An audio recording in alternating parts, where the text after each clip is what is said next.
Você vai ver nessa edição. Veja como ficou o dissídio para os trabalhadores da Consulate. Entrevista sobre o conflito na Palestina. O diretor jurídico do sindicato fala sobre os andamentos do processo Vompar. No quadro cultural, conheça os poetas pelotenses. Essas e outras informações você confere no programa Nossa Luta de hoje.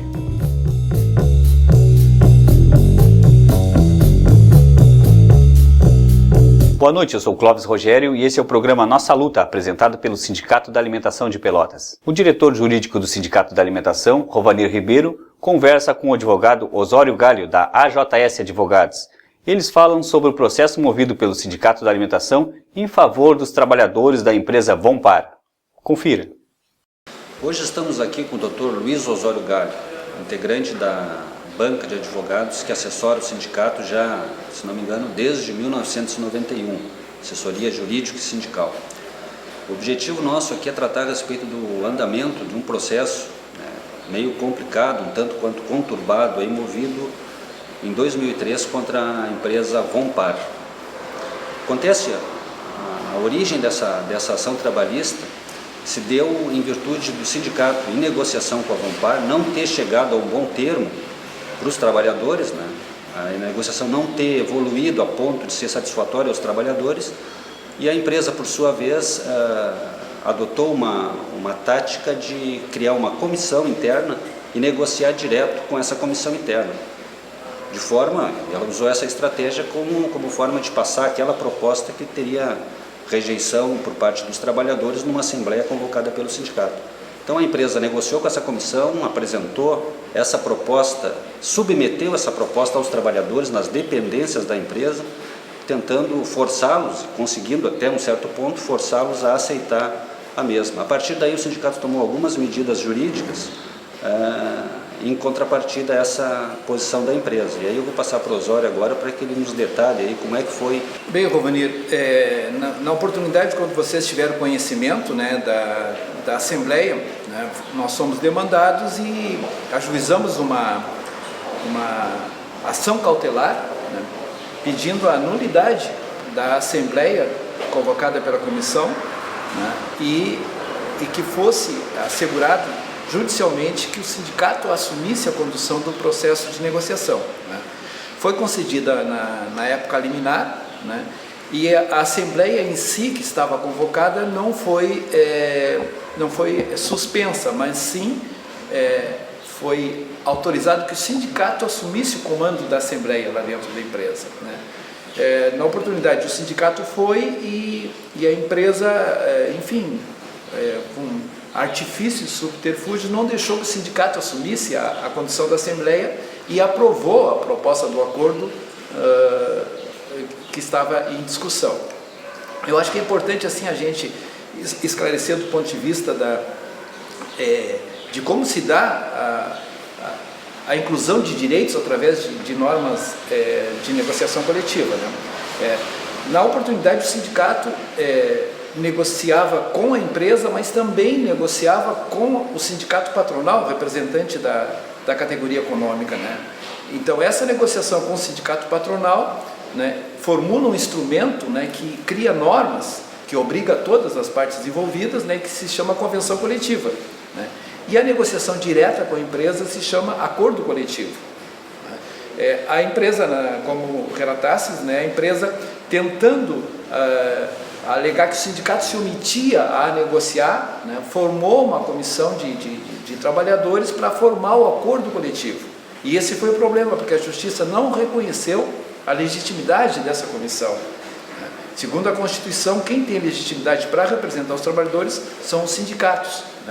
Então, este acordo coletivo formado com a comissão não teve validade, a Justiça não reconheceu a validade dele, por entender que só tem legitimidade para formular acordo coletivo o sindicato.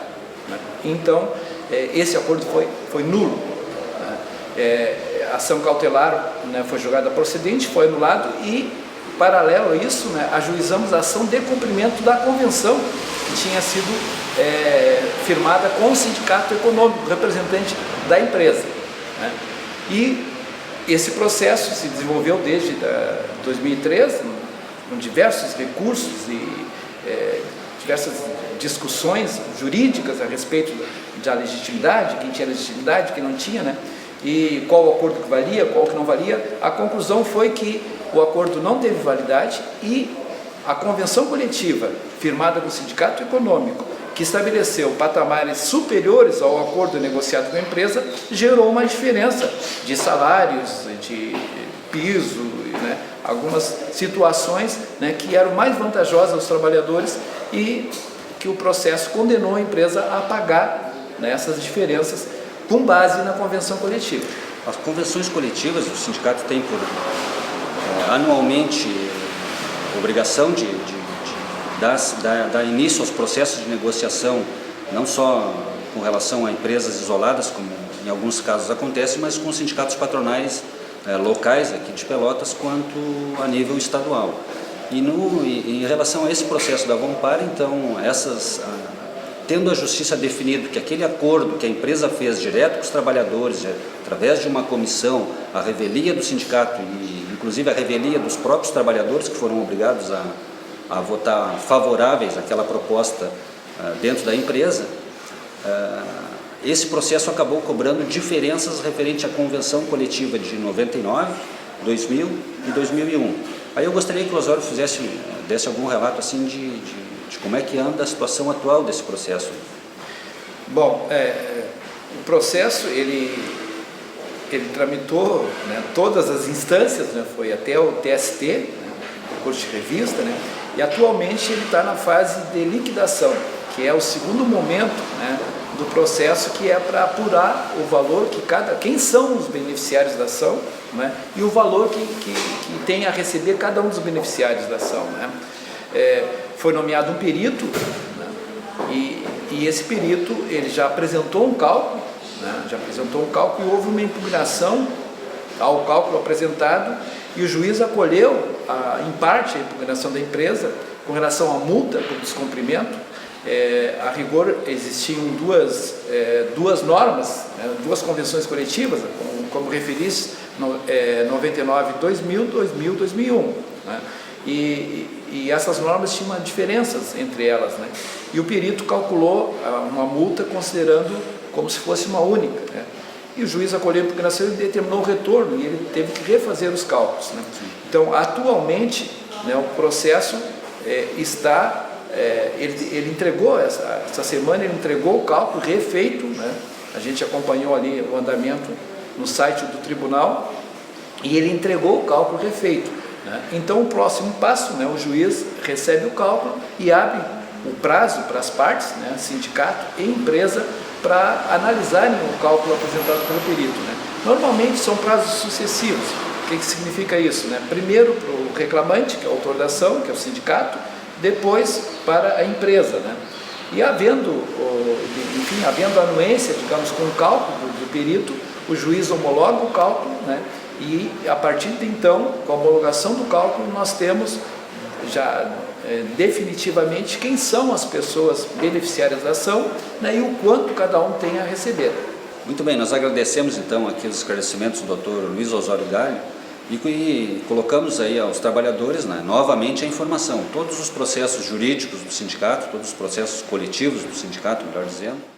Na sala escura, com a claridade de suas próprias letras escritas em folhas seladas por dentro, o poeta ouvia sua própria voz. O resultado está aí na compilação de poesias de Álvaro Barcelos, Daniel Moreira, Márcio Ezequiel e Rogério Nascente. Os poemas irão em áudio para a Rádio Com 104.5 FM no Terapia Literária. E agora ganha um toque de imagem vista a partir da luz que foca a palavra de cada poeta que passa por lá.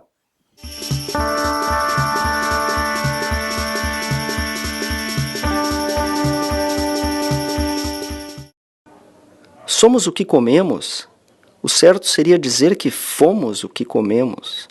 Miolos, língua, pescoço, maminha, costela e coração, músculo, pele e osso, peito, paleta e caroço de Adão, fígado, lombo, bucho e rabo, coxa, coxinha e colchão, miúdos, graúdos e culhão, pernil e pata de leitão, sangue na janta e no almoço, de manhã e de noite, presunto no pão. Ah, tripa bovina, sambiqueira gordinha, vos levo aonde quer que eu vá. Somos uma só carne. Cromossomos e cromos seremos. Somos a soma de todas as partes desmembradas. Se eu nascesse amanhã, na cor de um dia qualquer, um dia desses de outono ou de inverno, de certo viria um anjo de asas partidas, com seu terno desbotado e surrado, sussurrar ao meu ouvido uma antiga canção de boas-vindas com que saúdam-se os vagabundos de todas as eras. Menestréis de esperanças e quimeras, cantai, camponeses e operários, prostitutas e excluídos, malditos e rebeldes de todas as cores e formas e credos e raças, univos, pintores da intensa aurora, chegai, anunciai os novos cantos, poetas e loucos de cada rincão. Se eu nascesse amanhã, viria de certo o anjo vadio saudar-me com seu canto rouco em qualquer dessas esquinas. E já não é para ninguém mais sequer um mínimo segredo, sempre é tempo de nascer. Subia ao grande palco da vida, maquiada de felicidade. Decorava seu texto quase sem vontade. Sua vocação era encenar, encenar. Seu figurino demonstrava sua simplicidade. As mãos calejadas deflagravam a sua persistência. Um ensaio para os seus questionamentos, dúvidas, jamais saíam do papel durante a sua apresentação diária. O público indiferente quase nunca percebia que todo santo dia ela atuava, sorria e chorava mecanicamente, que seus sentimentos nem lhe pertenciam mais. Tenho o desespero dos ansiosos, a ansiedade dos desesperados. Tenho a sede dos famintos, a fome dos sedentos. Tenho a pressa dos incomodados, a quietude dos decididos. Tenho a loucura dos sãos, a sanidade dos loucos. Tenho a fadiga dos mares, a leveza dos ventos calmos. Tenho a força das tempestades, a preguiça dos fins de tarde. Tenho a voz dos que gritam, o silêncio dos que não querem falar. Tenho os olhos dos que veem, o olhar dos que, além de ver, querem enxergar. Tenho o correr dos descobridores, o passo lento dos que já encontraram. Tenho a garra dos que agitam, a paciência dos que deixam acalmar.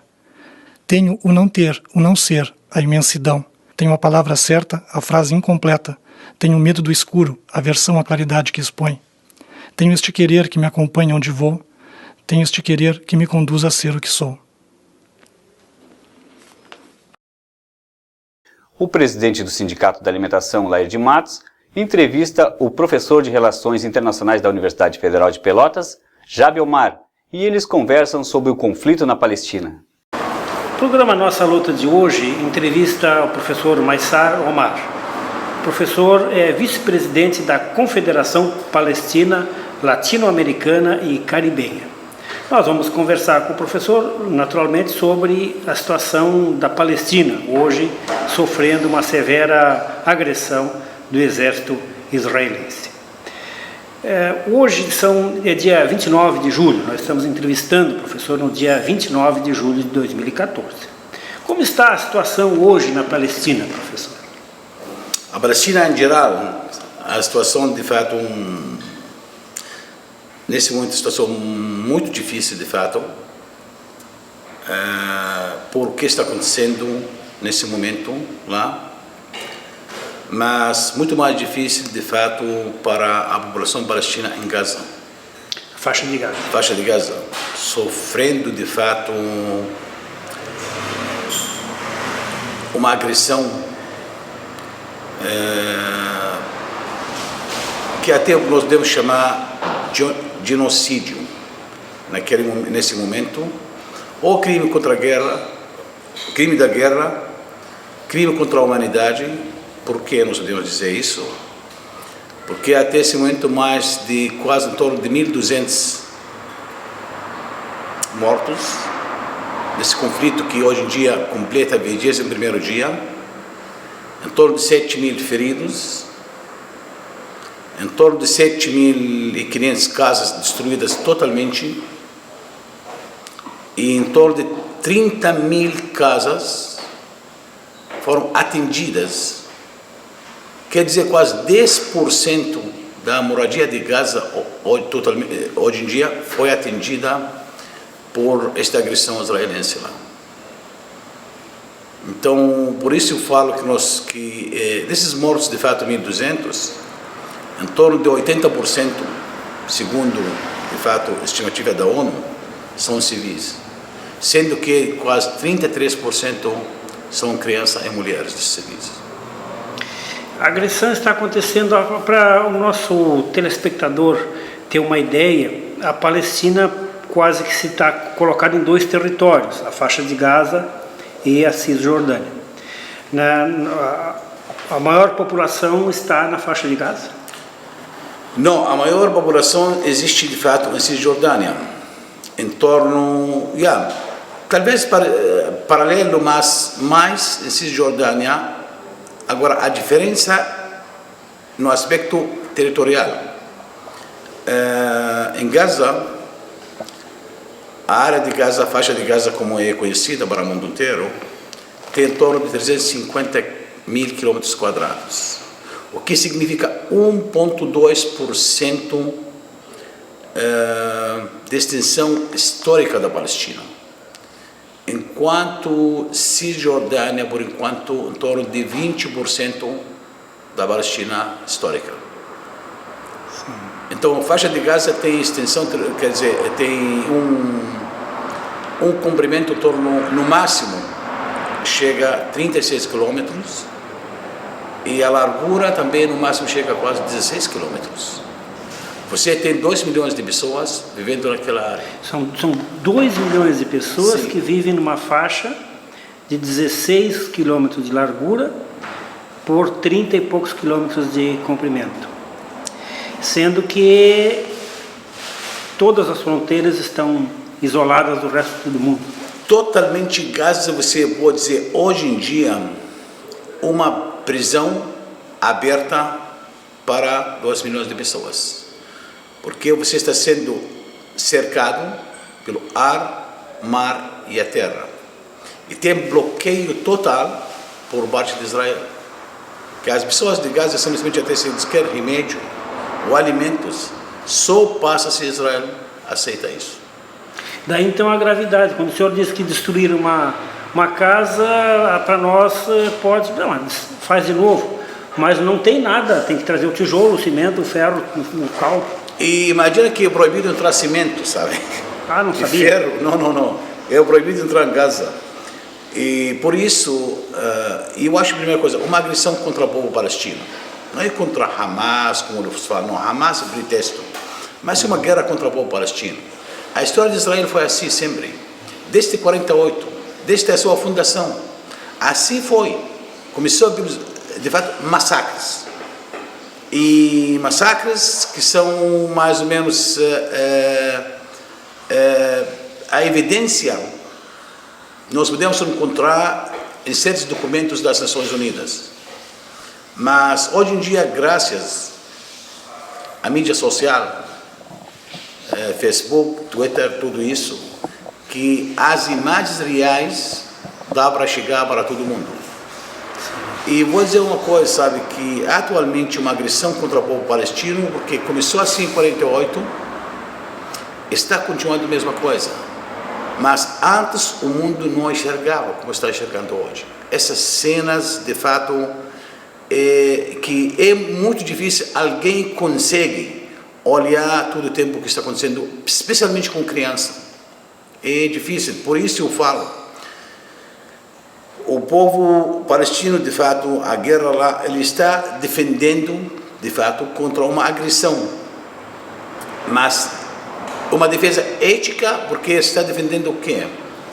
A própria existência dele. Como povo. Como povo. A própria, de fato, quer dizer, ele quer comer, quer remédios, quer escolas, quer tudo isso.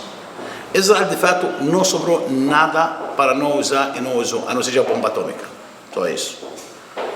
Mas usou, sabe, o maior poder de fogo, aviões, tanques, exército bem treinado, está destruindo infraestrutura. Hoje em dia atacou, de fato, a empresa de energia elétrica lá. Mais de 90% de água não é potável em Gaza. E a gente está vendo isso, sabe? Sim. Isso tem causado reações no mundo inteiro.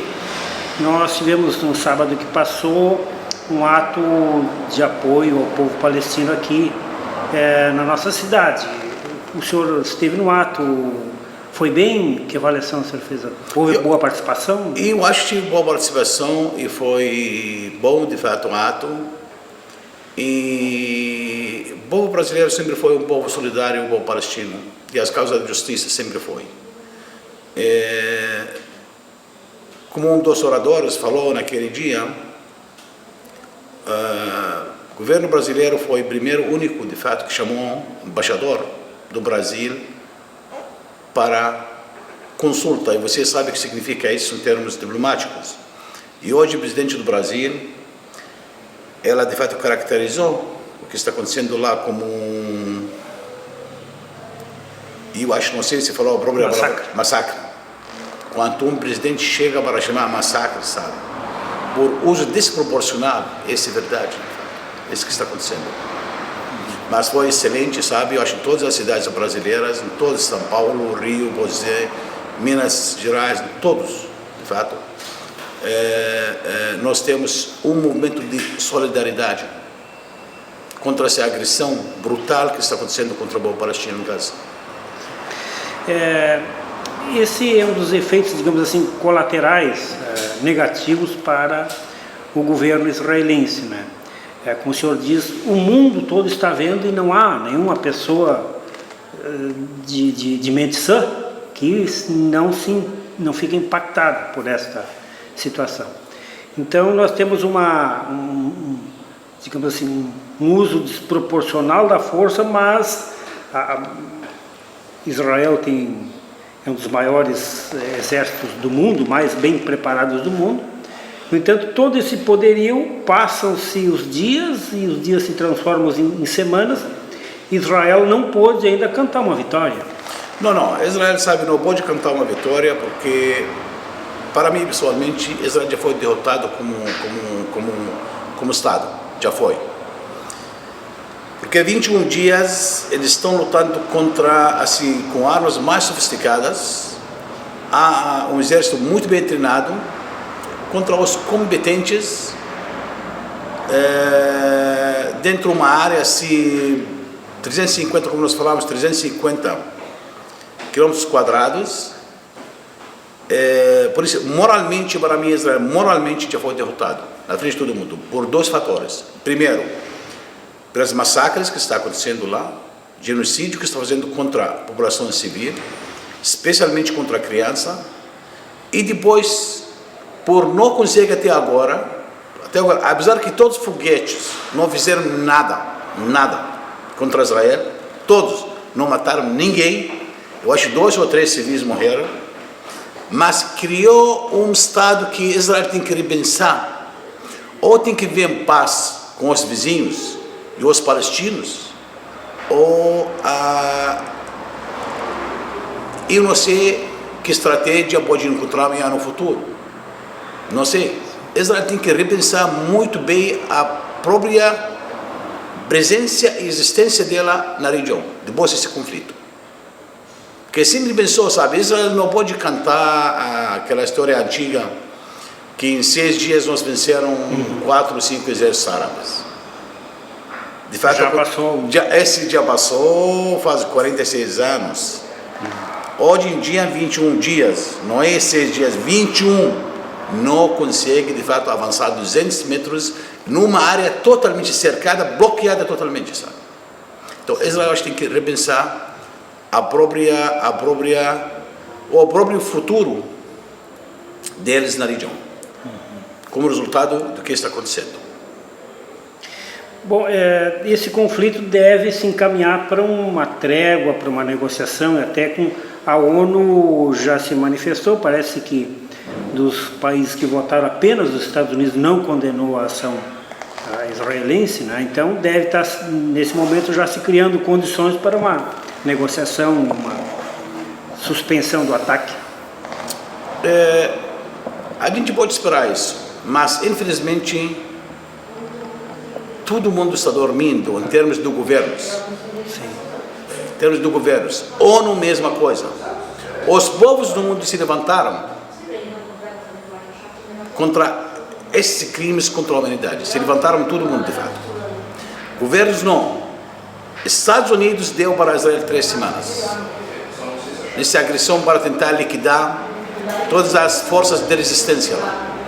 Não conseguiu Israel. E por isso Estados Unidos ontem, ou 2 dias atrás, o presidente americano chamou Netanyahu e pediu dele para simplesmente parar ou pediu cessar fogo. Não é porque, de fato, sabe, americano, não é porque um problema entre Israel e Estados Unidos, ao contrário, são parceiros, de fato. Eles são parceiros. Mas quando Israel começou essa agressão, é claro que já conversaram com os americanos. E eles, Estados Unidos, deu para eles 3 semanas. Como Israel, dentro de 3 semanas, não conseguiu só matar os civis, essas cenas, na frente de todo mundo, e nesse caso, Israel está matando por bombas americanas, aviões americanos, tanques americanos, tudo americano, dinheiro americano. Então não é simplesmente só imagem de Israel que foi arranhada no mundo, mas também imagem americana. E por isso os americanos agora estão pressionando por cessar fogo, que senhores não vão conseguir alcançar os objetivos que vocês colocaram. Eu acho que Israel está procurando uma saída. Está procurando uma saída, porque ele tem 2 opções. Ou entrar com a Gaza inteira, e não são dispostos a pagar um preço, ou voltar sem alcançar nada, aí também não é aceitável. Então está procurando alguém para deixar eles descer da árvore que eles subiram, nesse momento.